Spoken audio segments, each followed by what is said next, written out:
All right, well, thanks for all being here for what I hope will be an afternoon session as good as the first. So we're going to start with the topic of how can we ration healthcare justly and humanely with Dan Hausman and Francis Cam. And so as you'll see in your brochures here, Dan Hausman is the Herbert A. Simon and Hilldale Professor of Philosophy at the University of Wisconsin.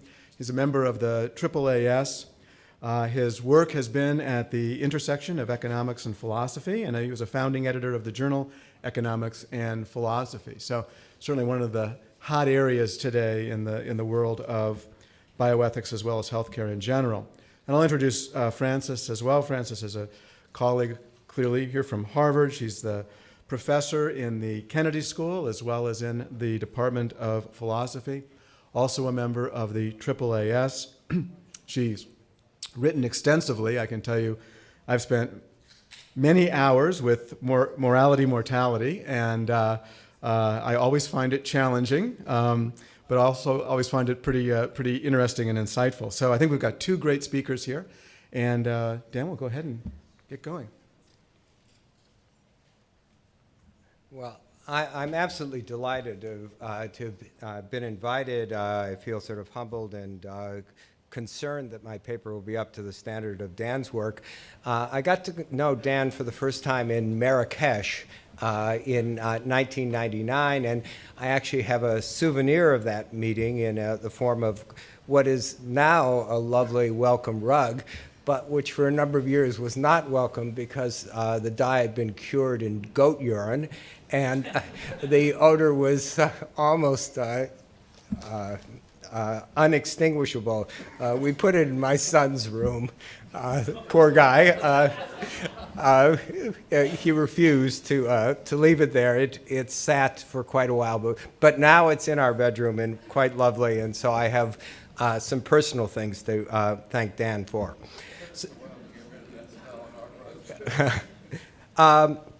So, like Johann, I'm going to adhere to the philosopher's odd way of flattering and honoring people by disagreeing with them.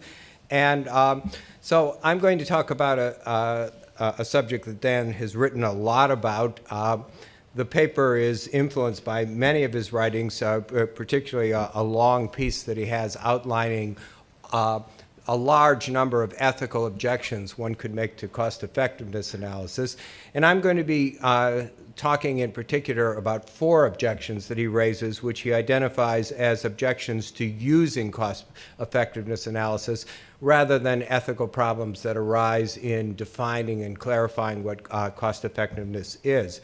So what I'm going to do is first I'm going to say a little bit about what cost-effectiveness is. It's probably unnecessary here. Then I will discuss these 4 objections. I will say a little bit about ambiguities with respect to the objection that cost effectiveness leads to an unfair distribution, because I think there are some important ambiguities. I'm then going to criticize one of the objections, which is called the fair chances objection. The bulk of the paper is going to be concerned with a couple of other objections in terms of severity and aggregation, and again I will shortly explain what those are, and to what extent they can be explained or justified by prioritarianism.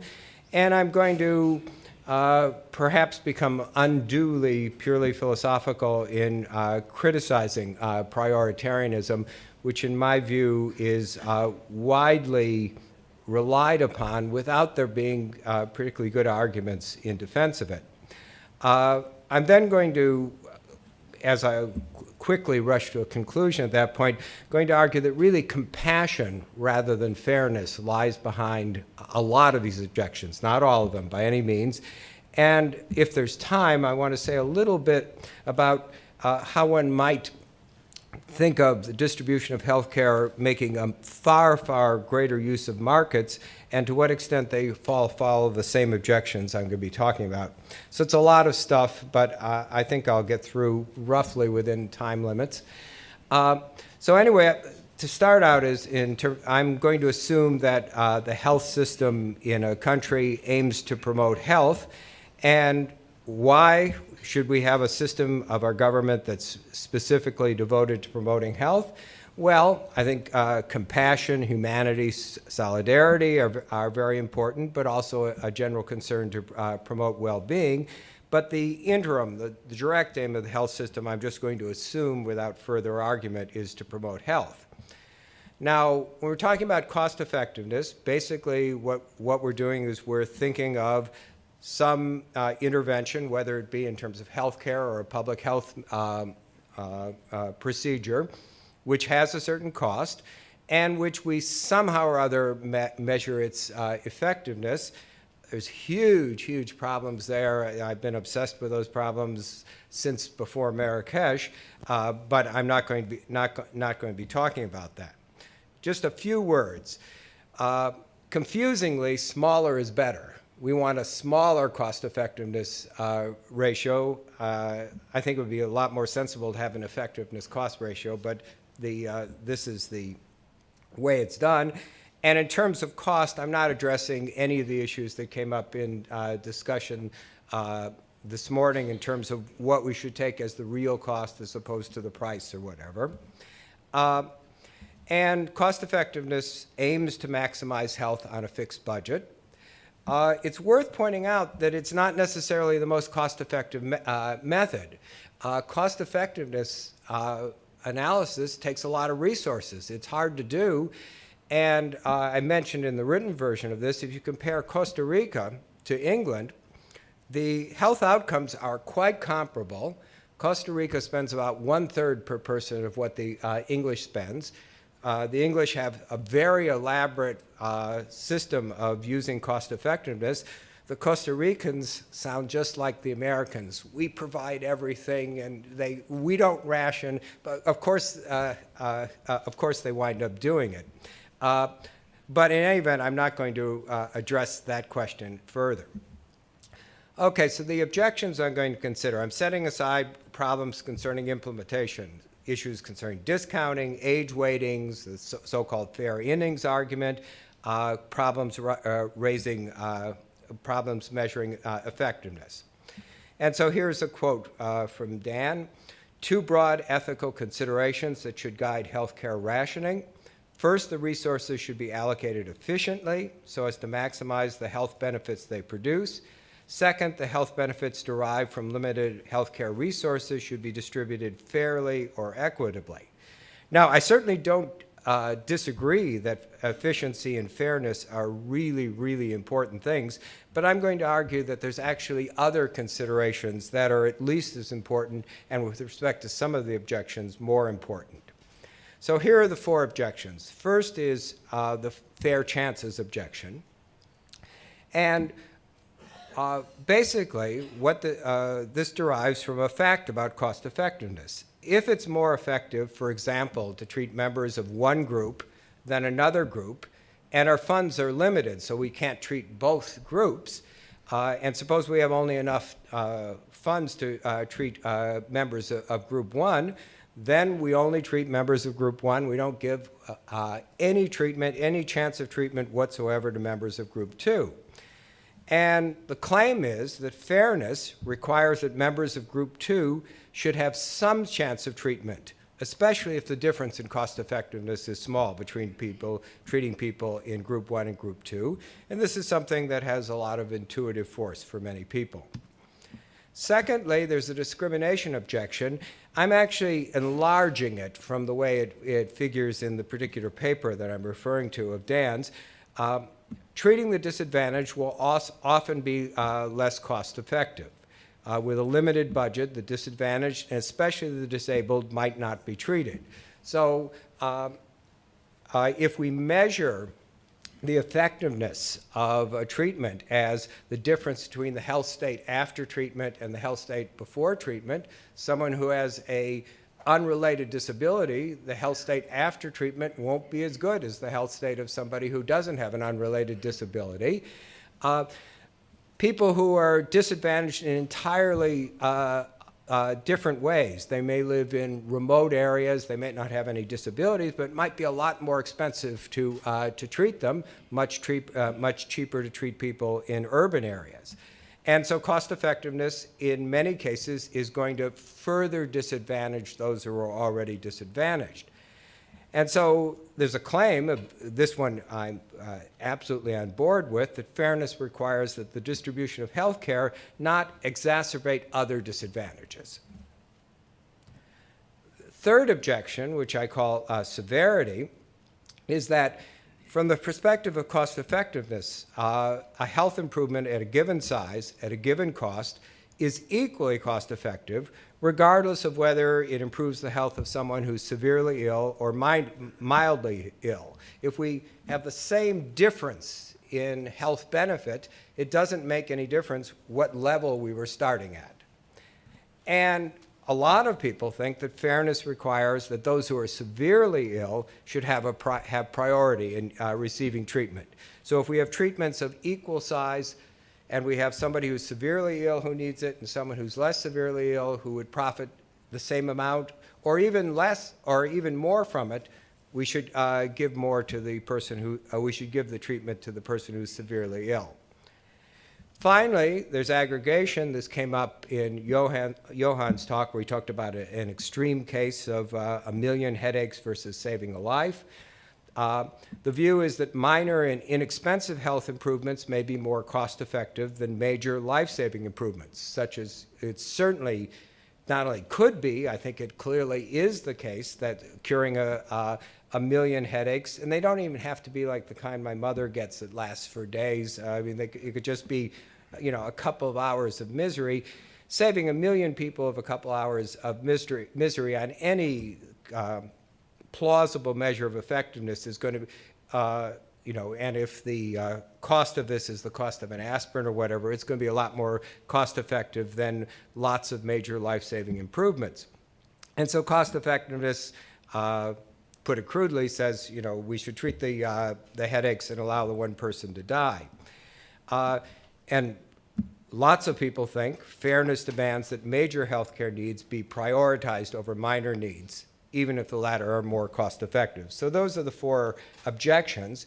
To give a kind of overview of this, and this is something that's most explicit in John Broome's work, but I don't think I'm misleading you in attributing this to Dan as well, that there's this fundamental conflict between fairness and efficiency. We saw that in the quote earlier from Dan.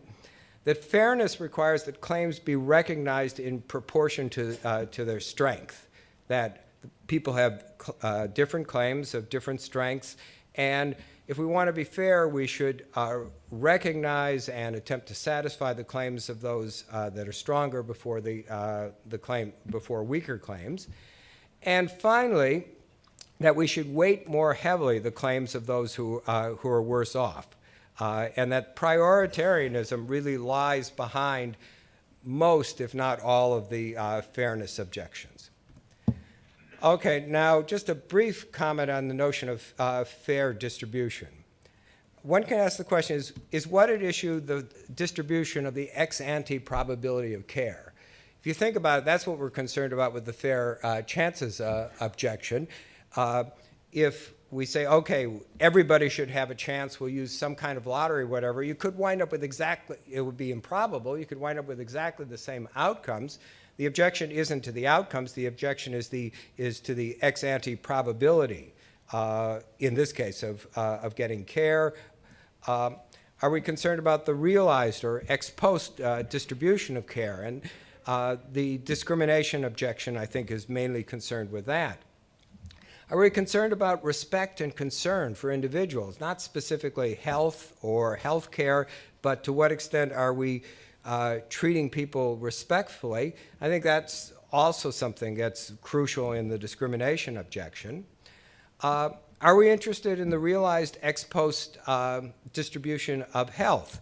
I mean, one reason, I don't think it's actually the reason that people, that motivates people, but one reason why we might favor the treating those who are in worse health before those who are in better health, even if we're making the same change, is that the result is going to be less unequal. And if we're egalitarians, that's going to give us a reason to make the severity objection. So I think it's just important to keep this distinction of what it is that we're thinking about distributing in mind. So let me turn to the fair chances objection. And here I'm quoting from John Broome, who is endorsing the fair chances objection. He says, some candidates will get the good, others will not. So some unfairness is inevitable, or if you want to, you might say unfairness with respect to the outcome is inevitable. But a sort of partial equality and satisfaction of claims can be achieved. Each person can be given a sort of surrogate satisfaction. By holding a lottery, each can be given an equal chance of getting the good. This is not perfect fairness, but it meets the requirement of fairness to some extent. It does so, of course, only if giving a person a chance of getting the good counts as the sort of surrogate satisfaction of her claim. This seems plausible to me. After all, if you have a chance of getting the good, you may actually get it. It doesn't seem plausible to me. It does seem plausible to Broome. So let's just think about how the fair chances objection plays out. So suppose we have a circumstance where treating members of one group, group 1, is more cost-effective than treating members of group 2. And suppose that this is treatment of a fatal illness. We can't possibly treat everybody, so whatever we do, somebody's going to die. And the question is whether all the people who are going to die are going to be in group 2, or whether people are going to die are going to be in both group 1 and group 2. Now, if we follow the advice of cost effectiveness, we're going to treat members of group 1 first. Maybe we have a little left over for some people in group 2, maybe we don't. But if we treat members of group 1 first, and we treat everybody there before we start treating anybody in group 2, we minimize the number of people who die. If we held a lottery, we might wind up with exactly the same results. It would be unlikely, but we could wind up with exactly the same results. But with very, very high probability, more people are going to die if we hold the lottery. So why in the world would we want to hold the lottery? Why not suppose that the members of group 1 are winners of a fair natural lottery? Well, one good reason is that the results may aggravate other disadvantages. So it may well be that the members of group 1 whom it's more cost-effective to treat are relatively privileged urban dwellers, and members of group 2 who it's more expensive to treat live out in the hinterland, and that's why it's more expensive to treat them, and they're already disadvantaged in a number of ways. And so the not holding a lottery, relying on the, quote, natural lottery, may be really unfair, but not because the chances were unfair, but because we violated this what I called discrimination. So in some circumstances, simply relying on treating the outcome as if it were a natural lottery is going to be unfair because it will involve discrimination.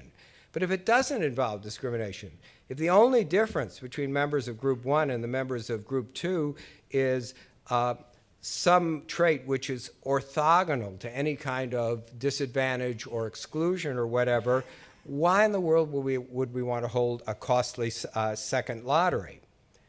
Well, Dan has a response to this, and he says that really what's involved here is very much like Harsanyi's argument for behind the veil of ignorance for average utilitarianism, and that this argument really fails to take seriously the separateness of people. The losses of some are not compensated by the gains to others. But I don't think that objection goes through. Maximin, which I don't think that's a great interpretation of Rawls, but it's a good shortcut to use here, in this case just coincides with maximizing. And I don't see that anyone is being sacrificed to benefit anybody else. In fact, it seems to me that acting on the fair chances objection only probably increases the number who are worst off, and it shuffles around for no reason that I can see whatsoever which individuals are worst off. So with respect to the first of these 4 objections to rationing via cost effectiveness, I don't think it's a good objection whatsoever. it may be hard to convince members of the population that it isn't a good objection, and any system of distribution of health care we use has to be legitimate, so we may be stuck with it. But I would, rather than trying to accommodate it, work hard to criticize it and to point out that where it is legitimate, it isn't an objection that some people's chances aren't fair, it's an objection to discrimination. So to the main part of the paper concerning the aggregation and the severity objections. What might justify those objections to cost effectiveness? Well, first of all, what might justify it would be compassion, humanity, solidarity, the sort of thing that goes into, I don't know what the rule of rescue is, but whatever it is. And the general idea, which I think is very potent, it's certainly something that I share, that we should be especially concerned with those who are extremely ill and at risk of death, that we don't want to turn our back on those who are really in desperate circumstances. And that certainly provides some justification for the aggregation and severity objections. Secondly, we might be egalitarian. Insisting on treating those who are severely ill results in more equal outcomes under certain assumptions. And finally, we might be prioritarian. That is, I actually discovered that yet this morning in the car that the term is due to Larry. I always thought that Derek Parfit was the origin of the term. But prioritarianism is the view that justice requires weighting more heavily the benefits and burdens to those who are worst off. This is a quote from Dan talking about prioritarianism. Perhaps the most common feature of different theories of justice and of the thinking of ordinary persons about justice is a special concern for the worst off members of society. Concern for the worst off has a long tradition in political philosophy as well, and in more recent decades has been a central focus of the work of John Rawls and many others he has influenced. And prioritarianism claims it's a little bit hard to describe it in a really precise way briefly, but that the moral value of benefiting an individual is larger if the individual is worse off in absolute terms. It isn't a comparative doctrine, if we could go into that in discussion. So basically, first of all, does prioritarianism actually justify the severity and aggregation objections? Even if it doesn't fully demonstrate them, does it provide us reason to believe them? And secondly, is prioritarianism itself justified? Well, there's a big problem, and this is actually something that Dan himself has noted with relying on prioritarianism, and that is, who's the worst off? Is the worst off those people who have the worst opportunities? Those people who have the lowest level of well-being? Those who have the worst lifetime health? Those whose health at the moment is worse? Those whose health expectations for the rest of their lives are worst? And each of these has a claim to be a way of characterizing who are the worst off, and only if you characterize the worst off, I'm not exactly positive either in the last or either in terms of whose health at the moment is worse. Probably you have to do it in terms of whose health at the moment is worse to have a hope of justifying the aggregation and severity objections, but that choice really seems pretty arbitrary. And also, although this also has a potential answer, why should claims for health care of those who are worse off be weighted more heavily as opposed to other ways that we might benefit them?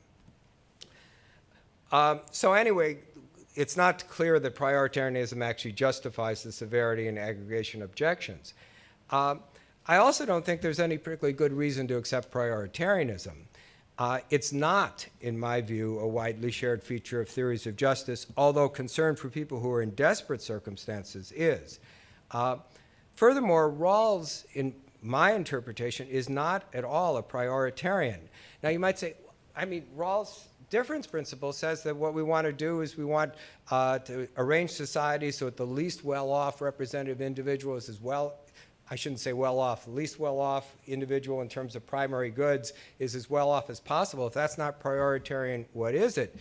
But first of all, in Rawls's view, the distribution across individuals is a matter of pure procedural justice. We set up the institutions in such a way that the expectations of the least well-off representative individual, member of working class or whatever, with respect to primary goods is as good as possible. And then some people are going to screw up and their lives are going to be miserable. There's going to be unfortunate chances. There's going to be all sorts of stuff like that. And there's nothing in Rawls that whatsoever it says, if somebody is in an accident and is in desperate straits, we should place more weight. So with respect to distribution across individuals, he's clearly not a prioritarian. And the difference principle reflects the importance of what he calls reciprocity, a particular interpretation of the way society should aim at mutual benefit. It doesn't in any way rest upon the view that those who are worse off, that their claims have any sort of priority. Now, one thing I was struck with, I read a bunch of Dan's papers in preparing this talk, which was a wonderful experience, and I don't usually find philosophy papers a wonderful experience, but I did find Dan's a wonderful experience. And one of the things I found is he actually attempts to defend prioritarianism. And before having come across this paper, my view was that nobody ever defends prioritarianism. They just say, oh, isn't it obvious? Well, he really attempts to defend prioritarianism, and he gives 3 arguments, which I will run through. I don't think his defense succeeds. So the first of his 3 arguments is he points out that a given health improvement is a larger proportional improvement in those whose health is poor. So if, supposing we put numbers on health, my health is at 0.3, I get a 0.3 increase, I double my health. My point is, my health is at 0.6, I get a 0.3 increase, I only increase my health by 50%. So we get a bigger proportional improvement in those whose health is poor. Well, putting it disrespectfully, my response is, so what? Now, the answer to that might be that if we're thinking about benefits in terms of health, it could, I shouldn't put it that way. It could be that the overall benefit of a health benefit depends upon the proportional improvement rather than the absolute improvement. So it might be in terms of my overall well-being, I get a bigger bang for the 0.3 improvement if I'm at 0.3 than if I'm at 0.6. But if that's the argument, then it isn't an argument for prioritarianism at all, no more than diminishing marginal utility of income, which is an argument for equalizing income, is in any way an argument for prioritarianism. It would follow from a just plain maximizing utilitarian perspective. So without some further explanation for why a greater proportional improvement matters, apart from the way it matters from a utilitarian perspective, I just don't see the argument. Secondly, Dan gives an argument which has 2 premises. First, that those who are undeservedly worse off have a stronger moral complaint.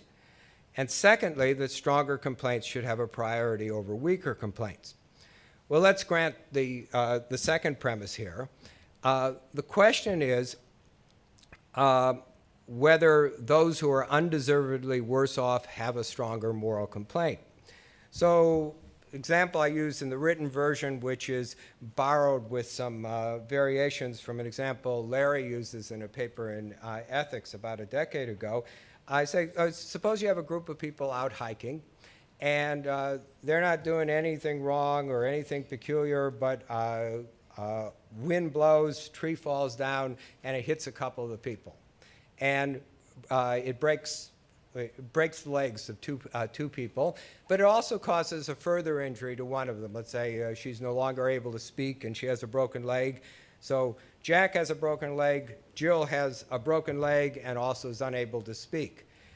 Now, I don't see either of them having any moral complaint whatsoever. I don't think that nature is subject to moral judgment. I don't think it does evil. I don't think it does moral good. It obviously benefits and harms people in all sorts of ways. So I don't see there being any moral that either of them have any moral complaint. And in particular, if you take Jill as being undeservedly worse off, as indeed she is undeservedly worse off, just by chance she's also unable to speak, I don't see why one should suppose that her being undeservedly worse off gives her any priority at all. If I had a choice between fixing her broken leg or Jack's broken leg, I don't see why I would want to fix her broken leg first. The third argument relies on a premise that I think is much solider. First of all, greater need should have priority over lesser. That seems obviously the case. And it also seems obviously true, at least at first, that those who are worse off have greater needs. Now, I think the reason that seems obviously true is that usually it's the case that those who have greater needs, if we satisfy their needs, we're providing them with a greater benefit. In this case, when we're attending to those with greater needs, by assumption, we're not providing them with any greater benefits. And so the question then arises is, why should we prioritize giving benefits to those with greater needs when there isn't any greater benefit to do that? And that seems to me exactly the question of why we should be prioritarians. So I think that the premise here is, well, I think the argument's basically question begging. The premise is much in need of support as its conclusion. So why in the world are so many people prioritarians, so many people who I really respect, like Dan? How could they all go so completely wrong? Well, I think a lot of people feel there's a strong intuition supporting prioritarianism. And my concern is that the intuitions that people take to support prioritarianism are contaminated by a variety of different moral considerations that support the same judgment. So if we really want to see whether intuition supports prioritarianism, we need to consider a circumstance where the only relevant difference is how well off two individuals, P and Q, are. So let's assume that P and Q have no prior claims to some indivisible good G. Suppose that receiving this good has exactly the same effect on P's and Q's well-being. It improves their well-being by exactly the same amount. Suppose that they're both well off. They're living in different countries, but both of them are living very, very well. Neither knows the other, knows whether the other receives the good. P's receiving the good has the same effect on inequalities in P's country that Q's receiving the good has in Q's country. The only difference is that P is worse off than Q and would still be worse off after receiving the good. Well, if you've got an intuition about that case, you've got just much more refined intuitions than I have. It doesn't seem to me at all obvious that I would give any priority to P rather than Q in a case like this. Now, you might say, well, your intuitions are just different than mine. This doesn't undercut the extent to which you're committed to prioritarianism at all. And if that's the case, my attempt to do all this is just sort of a waste of your time. But at least for me, this does undercut the appeal of prioritarianism very considerably. So in my view, the severity and aggregation objections are really rooted mainly in compassion and humanity and solidarity, not in fairness at all. And it's not unique, unlike fair chances. I don't think we can extirpate these objections. I don't think that we can ever convince people that they shouldn't be making the severity and aggregation objections. And so I think that any system of cost effectiveness that will be acceptable to the population has to some extent encompass these objections. The reason I don't think they can be dismissed, I don't think we can ever satisfy them, because given a shortage of resources, and perhaps really wealthy countries, if we were to get prices down to true cost, we wouldn't have a shortage of resources. But in general, I think we are going to be stuck with a shortage of resources. And that means we're going to not give some people treatments that they need. We're going to fail to be fully compassionate. We're going to abandon some people who are in desperate circumstances. And this refusal to aid will always seem wrong. And I think it's probably a good thing that it seems wrong. I think those sentiments, which are pretty deeply enmeshed in our way of thinking, are on the whole pretty useful sentiments. And I don't think that we can solve the problem, as some people, especially Eric Nord, would, by sort of putting greater weights on more severely ill circumstances. Obviously, that's not going to solve the aggregation objection in any case. But I also don't think it's a satisfactory solution, because to come close to satisfying this objection, we'd have to place really, really, really heavy weights on those who are severely ill. And I think the health system would be very unsatisfactory if we did that.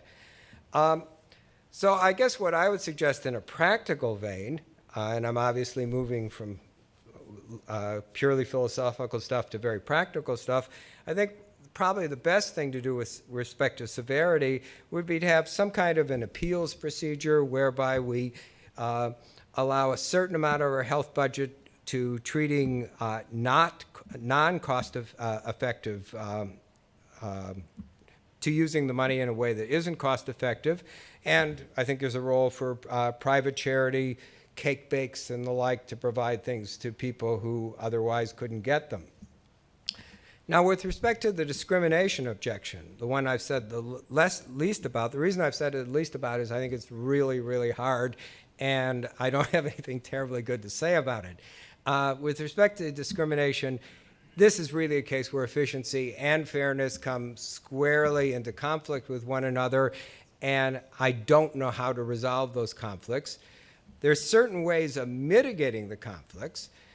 First of all, and this is pretty much required just to make any use of cost effectiveness and rationing practical, to assess sort of the average cost effectiveness of treatments, focus on treatments rather than individuals, and so that if we see a certain treatment as being cost effective, we're not going to worry about whether the individual whom we're treating has one disability or another.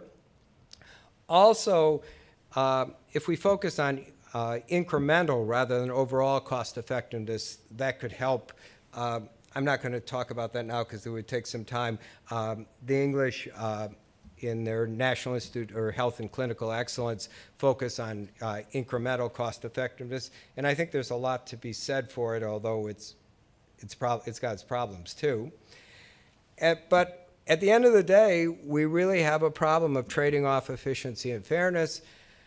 I don't know how to do it, and at this point, I think there really is a very important role for a procedural solution of the sort that Norman and James have proposed.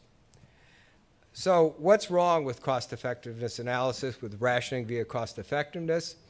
Well, some objections, such as fair chances, don't reveal any problem at all, in my view.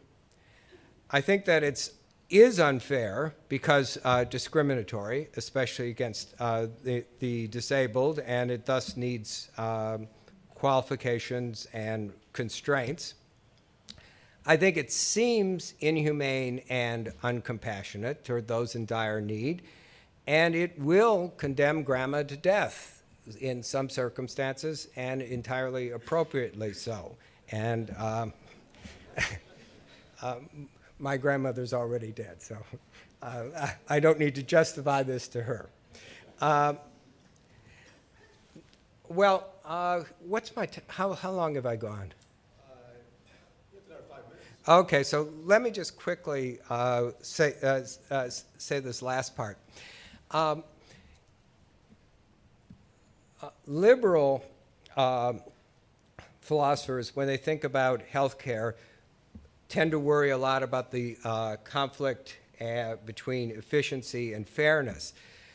Conservatives, and I guess there are some conservative philosophers as well as conservatives, tend to think about the relationship between healthcare and freedom and individual choice.